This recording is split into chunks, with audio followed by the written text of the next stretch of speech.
Bonjour et bienvenue dans ce tutoriel Blastream, aujourd'hui consacré aux actions. Donc les actions, on les retrouve juste ici, en haut à gauche de l'interface. Donc je précise que scène et backstage, on en parlera dans des vidéos séparées.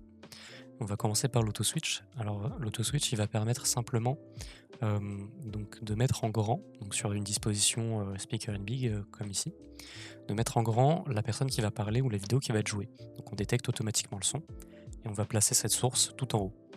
Ensuite, on a l'automute. Donc l'automute, quand il est activé, il va permettre de couper le micro de toutes les sources, sauf de l'orateur principal.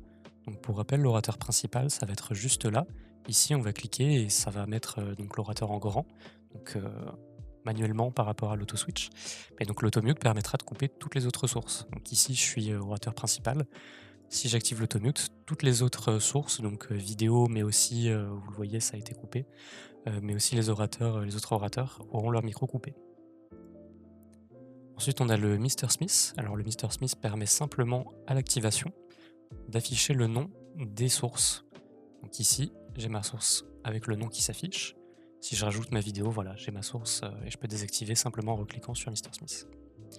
Je peux aussi faire des réglages donc par rapport à la couleur du Mr Smith, la couleur du texte. Je peux ajouter une image et modifier la typographie. Enfin, je vais avoir des réglages donc qui vont concerner tout le player vidéo. Donc toute la vidéo, je vais pouvoir choisir les marges sur les côtés. Donc ici, j'ai 0. Donc vous voyez que là, on s'adapte parfaitement au contour de la vidéo. Voilà, c'est collé, on va dire. Je vais pouvoir changer donc le ratio, ajouter une bordure, changer sa couleur, changer des ratios. Et je vais pouvoir aussi activer différentes options, notamment sur les transitions, quand je vais changer de scène ou changer de disposition. Donc ajouter une animation ou un fondu. Ici, si je mets un fondu au noir, voilà, quand je change de disposition, on a une transition.